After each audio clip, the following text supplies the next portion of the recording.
Proteins మన ఆరోగ్యానికి చాలా ముఖ్యమైనవి.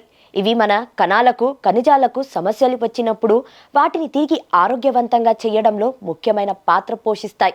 అయితే అన్ని ఆహార పదార్థాల్లోనూ ప్రోటీన్స్ ఒకే విధంగా ఉండవు.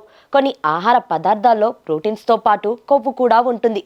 వీటిని తినడం వల్ల ప్రోటీన్స్తో పాటు కొవ్వు కూడా చేరుకుంటుంది. అందువల్ల ప్రోటీన్స్ అదనంగా కావాల్సిన వారు ఈ ఆహార పదార్థాలు తినాలని పౌష్టిక ఆహార నిపుణులు సూచిస్తున్నారు. ప్రోటీన్స్ అదనంగా కావాల్సిన వారు గుడ్డును తప్పనిసరిగా తినాలి. వీటి ద్వారా లభించే ప్రోటీన్లు మన శరీరం 100% వినియోగించుకుంటుంది. అంతేకాకుండా వీటిలో కొవ్వు శాతం కూడా చాలా తక్కువ ఉంటుంది. సోయాబీన్లను బాగా నానపెట్టి వాటి నుంచి తోపును తయారు చేస్తారు. తోపులో మన శరీరానికి తప్పనిసరిగా కావాల్సిన 9 అమినో యాసిడ్స్ ఉంటాయి. అంతేకాకుండా దీంట్లో ఐరన్, కాల్షియం కూడా ఎక్కువ ఉంటుంది. గుండె జబ్బులు, ఆస్ట్రోపోరోసిస్ వంటి వ్యాధులు ఉన్నవారు తప్పనిసరిగా తినాల్సిన ఆహారం ఇది. పిస్తాలో ప్రోటీన్స్ తో పాటుగా ఫైబర్ కూడా ఉంటుంది.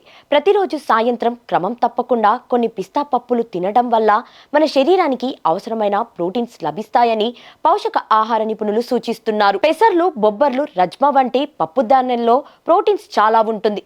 ఒక కప్పు పప్పు ధాన్యాల్లో 18 గ్రాముల ప్రోటీన్లు, 15 గ్రాముల ఫైబర్ ఉంటుందని పౌష్టిక ఆహార నిపుణులు పేర్కొంటున్నారు. రోజు క్రమం తప్పకుండా పప్పు ధాన్యాలు తీసుకునే వారికి ఎటువంటి గుండె సంబంధిత వ్యాధులు రావని వైద్యులు సూచిస్తున్నారు.